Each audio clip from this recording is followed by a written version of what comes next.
Papa! Papa! Mon fils a 15 ans. Il est d'une timidité maladive. Il est dans la rue, il cherche à s'adresser à quelqu'un, en vain.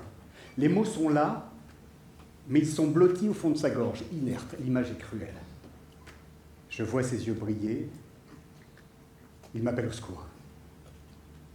Je ne supporte pas cette image. Je ne supporte pas l'idée que l'on puisse rester sans voix, que l'on puisse s'affirmer, user, jouir du pouvoir des mots. J'ai trop connu cette situation. J'étais pareil, au même âge. Enfin, pareil, en plus boutonneux. La tronche façon crumble, vous voyez? L'horreur. Vous aussi, parfois, vous êtes retrouvé sans voix, en présentation, en réunion, devant votre équipe, ou peut-être pire, devant vos clients. Je suis ici ce soir pour vous partager quelques astuces, quelques tips pour les anglophones. Moi, c'est le théâtre qui m'a sauvé, il y a 45 ans. Par hasard, j'en ai fait une passion, un art de vivre. 45 ans de planche, 3 Avignon off, un spectacle en compétition pour les Molières en 2019, catégorie seul en scène. Il y a 5 ans, je crée une structure dédiée à l'art oratoire, pour ne plus laisser personne sur le bord de la route. Alors ce soir, vous êtes formidables, je le sais. Si, j'ai vu la liste. Vous êtes fabuleux, vous êtes fabuleux. Mais savez-vous pourtant que 3 salariés sur 4 dans une situation managériale avouent avoir manqué d'impact lors d'une prise de parole à cause du stress ou du manque de préparation? Je me souviens de quelques-uns de ces moments douloureux. Alors ce soir, Ah non! Alors ce soir, je voudrais vous... Ah non, c'est un peu court, jeune homme. On pouvait dire, oh Dieu, bien d'autres choses, en somme, en variant le ton, par exemple, tenez, agressif. Moi, monsieur, si j'avais un tel nez, il faudrait sur le champ que je me l'amputasse. Tendre, mais il doit tremper dans votre tasse. Alors rassurez-vous, aujourd'hui, je ne suis pas là pour vous faire un numéro de comédien, pour vous sortir le grand jeu, J-E-U, non. Non. Je suis là pour vous parler du petit jeu, J-E. Ce jeu. Notre pire ennemi quand nous prenons la parole. Ce jeu qui peut nous assaillir, nous phagocyter, accaparer nos ressources. Toute l'énergie que nous ne dépenserons pas à nous gérer sera disponible pour notre auditoire. Comme le dit la voisine, rien ne se perd, rien ne se crée, tout se transforme. Elle est sympa, la voisine. Mais comment je fais, moi, avec ce jeu, avec ce moi? J'ai une méthode pour vous. Je vais vous parler de personnages, d'intentions et de messages. 3 notions essentielles dans l'art oratoire et qui vont nous permettre d'affronter l'obstacle ou d'être simplement plus impactant. Ma méthode va au-delà de l'aphonie. Elle se veut une parade contre la monotonie, la monochromie, l'audiogramme plat, le discours mortel. Vous aviez en mémoire cette fameuse tirade de Cyrano de Bergerac, la tirade du nez, Edmond Rostand. Et elle introduit particulièrement bien, il me semble, l'essence même de cette réflexion, incarner son personnage. Alors le jeu proposé par Rostand est relativement simple, sur le papier. Intégrer tour à tour diverses émotions pour délivrer son texte.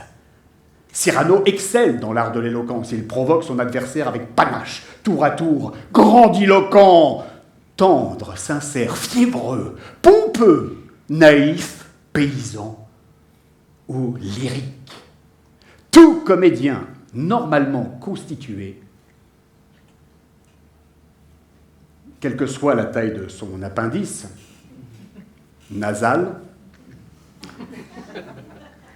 a rêvé ou rêve d'interpréter ce personnage sur les planches d'un théâtre.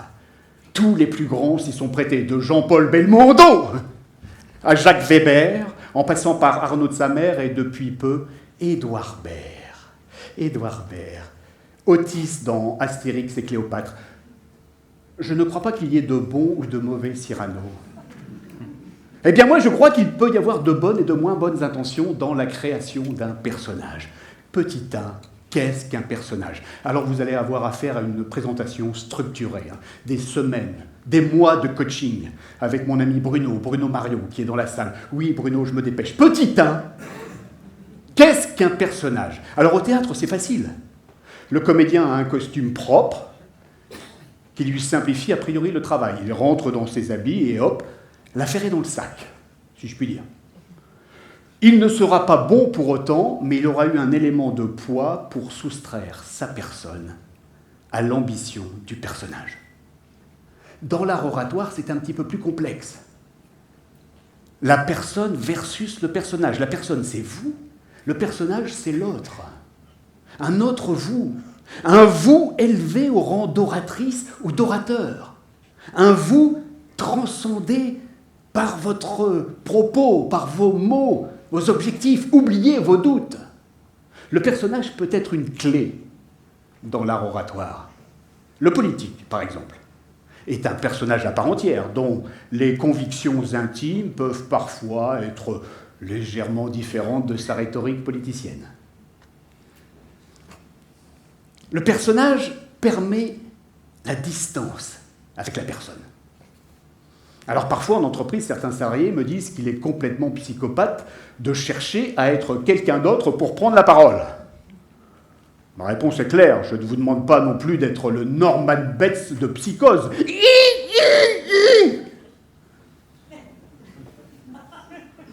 Oui, je sais, je fais assez mal le cri du rideau de douche. J'ai pas fait l'acteur studio non plus.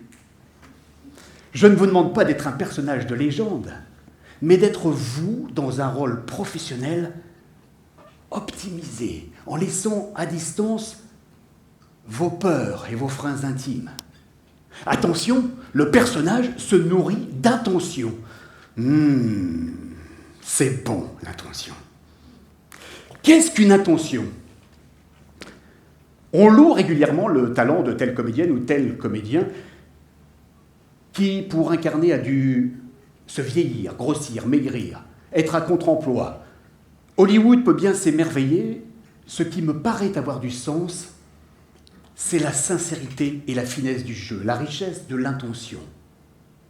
On entend souvent dire, en parlant d'un texte, qu'une personne l'a bien récité, qu'elle l'a bien déclamé, qu'elle a mis le bon ton, les bonnes intonations. Pour moi, la clé ne réside pas dans l'intonation, mais dans l'intention. L'intonation, c'est une forme de musique que vous associez à votre propos. C'est du chant. C'est une note musicale qui est associée à la fin de vos phrases, par exemple. L'intention, c'est autre chose. L'intention, c'est l'énergie ou l'émotion que vous allez attribuer aux mots.